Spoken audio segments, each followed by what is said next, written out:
Assalamualaikum warahmatullahi wabarakatuh. Selamat datang di video saya. Izinkan saya memperkenalkan diri. Nama saya Saadah dengan NIM 225520111100. Prodi S1 Informatika, Fakultas Teknik Universitas Muhammadiyah Banjarmasin. Dalam video ini saya akan membahas tentang latihan 1 semester mata kuliah pemrosesan data terdistribusi yang telah diajarkan oleh dosen pengampu kami, yakni Bapak Kamarudin M.Com. Langsung saja masuk pada pertemuan pertama. Di pertemuan pertama ini kami membahas tentang kontrak perkuliahan selama 1 semester sekaligus pengenalan mata kuliah data pemrosesan data terdistribusi ini.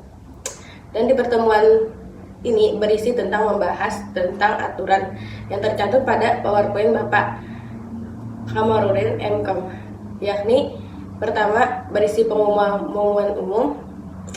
Di sana ada grup Telegram yang wajib untuk bergabung menerima pengumuman perkuliahan. Ada kode QR, tidak boleh dibagikan ke orang selain mahasiswa mata kuliah ini. Yaitu peraturan selanjutnya yaitu peraturan perkuliahan presensi yang dilakukan online selama jam berkuliah. Kalau surat izin atau sakit berlaku hanya di hari H sebelum kuliah berakhir. Ketidakhadiran, kalau 3 kali tidak hadir akan surat dikirim ke orang tua wali. Kalau 4 kali nilai poin dikurangi 15. Kalau 5 kali nilai mata kuliah akan menjadi E. Gadget tidak boleh diaktifkan selama kuliah.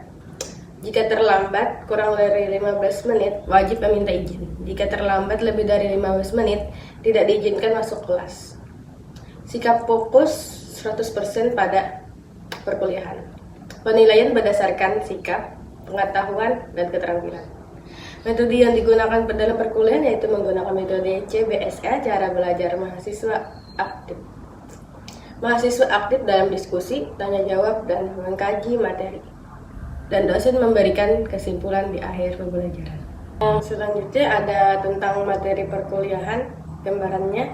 Yang pertemuan pertama yakni pengantar mata kuliah, pertemuan kedua sistem terdistribusi dan pemrosesan data. Yang pertemuan ketiga model komunikasi sinkronisasi dalam sistem terdistribusi. Yang keempat konsistensi dan replikasi data. Yang kelima toleransi kesalahan dan ketersediaan. Yang keenam skalabilitas dan performa sistem terdistribusi. 7 yaitu kuis dan refleksi persiapan OTS. Yang pertemuan ke-8 ujian tengah semester. Yang pertemuan ke-9 sistem file terdistribusi. Pertemuan ke-10 pemrosesan data paralel dan MAPREDAS. Pertemuan ke-11 sistem database terdistribusi. Pertemuan ke-12 sistem keamanan dan sistem terdistribusi. Pertemuan ke-13 cloud computing dan virtualisasi. Pertemuan ke-14 tren dan perkembangan terkini dalam pemrosesan data terdistribusi. Dan pertemuan ke-15 kuis laporan progres UAS dan ujian akhir semester. Adapun catatan sebelum presentasi kelompok harus dikonsultasikan materi ke dosen. Adapun tugas dan penilaian jenis tugas, kalau tugas individu dikerjakan dan dikumpulkan mandiri, kalau tugas kelompok dikerjakan bersama, semua anggota wajib presentasi. Komposisi penilaiannya yakni tugas dan kuis 30%, UTS 30%, UAS 40%. Dan kami harus membuat video rangkuman selama 1 semester. Selanjutnya masuk kepada pertemuan kedua, yakni dibawakan langsung oleh kelompok yang sudah dibagi tugas, yaitu tentang pertemuan kedua ini tentang sistem terdistribusi dan pemrosesan data. Pada pertemuan ini membahas tentang definisi sistem terdistribusi. Sistem terdistribusi adalah kumpulan komputer yang saling terhubung dan berkolaborasi untuk mencapai tujuan bersama. Meskipun berada di lokasi yang berbeda, memungkinkan pengolahan data secara efisien. Adapun karakteristik sistem terdistribusi. Sistem ini memiliki transparansi, lokasi, skalabilitas, dan toleransi kesalahan yang memungkinkan operasional yang efisien dan responsif terhadap permintaan pengguna. Adapun arsitektur dasar sistem terdistribusi, terdapat berbagai model arsitektur seperti client server dan peer-to-peer yang menentukan interaksi antar node serta mempengaruhi data diproses dan dikelola. Pengenalan pemrosesan data terdistribusi. Data diproses secara paralel dan di berbagai node untuk meningkatkan efisiensi dan kecepatan serta memungkinkan penanganan volume data yang besar. Lanjut masuk pada pertemuan ketiga. Ada pertemuan ketiga yaitu tentang model komunikasi dan sinkronisasi dalam sistem terdistribusi. Yang pertama ada model komunikasi. Terdapat dua model utama yaitu message passing dan pengiriman pesan yang memungkinkan komunikasi antar proses melalui pengiriman pesan dan share memory atau memori bersama, di mana beberapa proses dapat mengakses memori yang sama untuk berbagi informasi.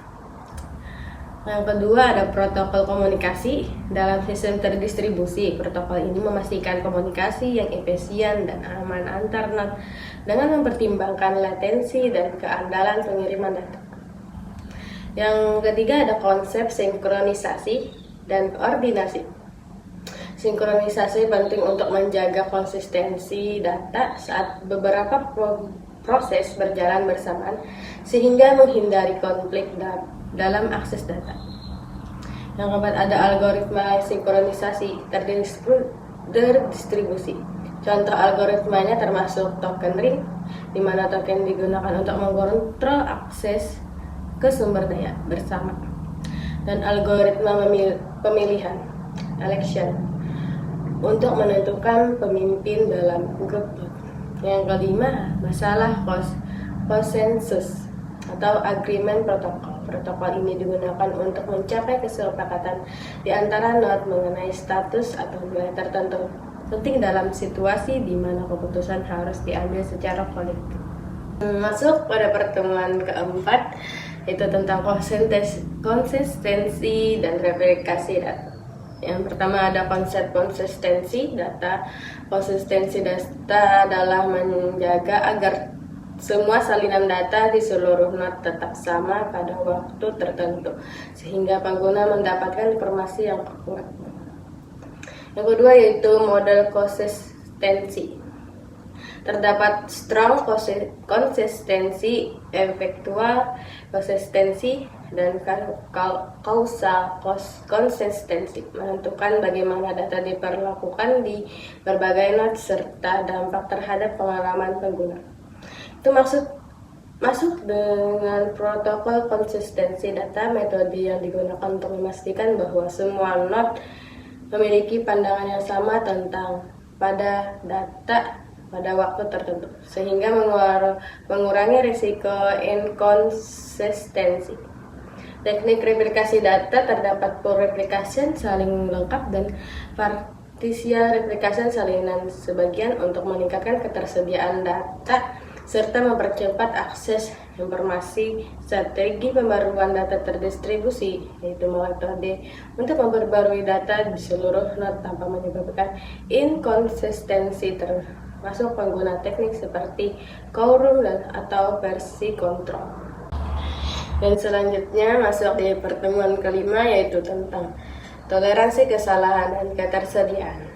Konsep toleransi kesalahan, adapun jenis-jenis kegagalan dalam sistem terdistribusi. Teknik replikasi untuk toleransi kesalahan ada checkpoint recovery mechanism, dan adapun strategi load balancing untuk meningkatkan ketersediaan. Lanjut masuk di pertemuan keenam yaitu tentang skalabilitas dan performa sistem terdistribusi. Pertama ada tentang konsep skalabilitas, vertical scaling vs horizontal scaling. Itu ada teknik partisi data untuk meningkatkan skalabilitas, ada sesing dan in-memory processing, ada load balancing dan distribusi beban kerja, Ada metrik performa sistem terdistribusi dan cara pengukurannya. Lanjut di pertemuan ke-7. Pertemuan ke-7 ini tentang kuis dan refleksi UTS, persiapan UTS. Pada pertemuan ke-7 ini yakni ada kuis dan refleksi persiapan UTS. Kami mengerjakan kuis mata perkuliahan pemrosesan data terdistribusi ini, yang dimana isi kuis yang berisi tentang dari pertemuan awal sampai pertemuan ke-6 dibuat dalam lembar jawaban. Lanjut pada pertemuan ke-8 yaitu UTS. Pada pertemuan ke-8 mata kuliah pemrosesan data ini yakni ulangan tengah semester, yang dimana ujian dikerjakan dengan tulis tangan dibuat dalam lembar jawaban. Selanjutnya masuk pada pertemuan ke-9 tentang sistem file terdistribusi. Ada arsitektur sistem file terdistribusi, ada protokol akses file terdistribusi, ada manajemen metadata, dan konsistensi cache. Ada replikasi dan partisi dalam sistem file terdistribusi. Dan ada studi kasus yaitu GFS atau Google File System, dan Hadap Distributed File System HDFS. Selanjutnya masuk pada pertemuan ke-10 yaitu tentang prosesan data paralel dan MapReduce. Ada konsep pemrosesan data paralel, ada paradigma MapReduce, map dan reduce function, ada arsitekturnya juga, dan implementasi MapReduce. Ada optimisasi dan performa MapReduce. Ada studi kasusnya juga, Hadap MapReduce dan Apache Spark. Dan selanjutnya masuk pertemuan ke-11, sistem database terdistribusi. Ada arsitektur sistem database terdistribusi, ada teknik partisi data horizontal dan vertikal sharding, ada replikasi data dalam database terdistribusi, manajemen transaksi terdistribusi, konsistensi dan isolasi dalam database terdistribusi. Ada juga studi kasusnya, Apache, Cassandra, dan Google Spanner. 12 yaitu tentang keamanan dalam sistem terdistribusi. Ada aspek keamanan dalam sistem terdistribusi, ada enkripsi data, symmetric atau PS, asymmetric encryption. Ada juga protokol autentikasi dan otorisasi terdistribusi.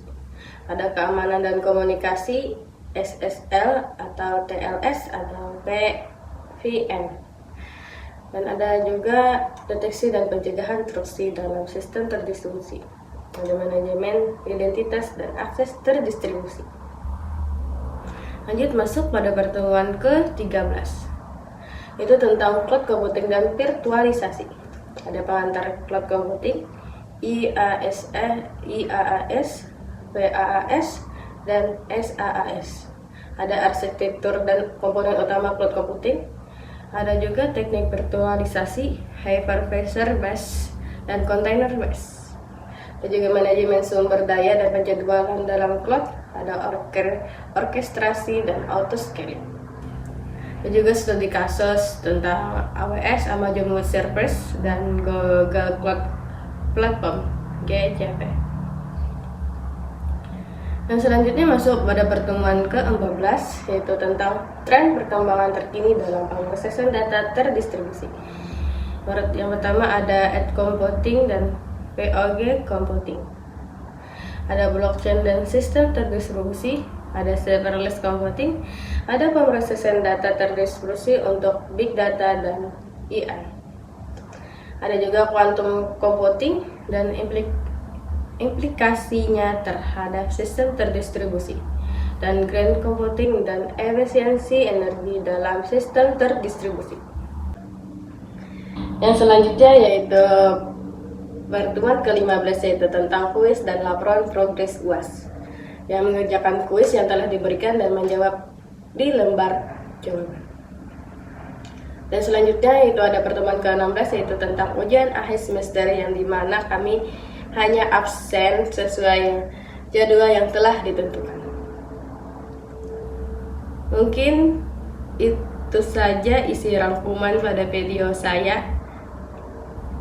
tentang mata kuliah pemrosesan data terdistribusi selama 1 semester. Banyak kekurangannya, mohon dimaafkan. Terima kasih. Wassalamualaikum warahmatullahi wabarakatuh.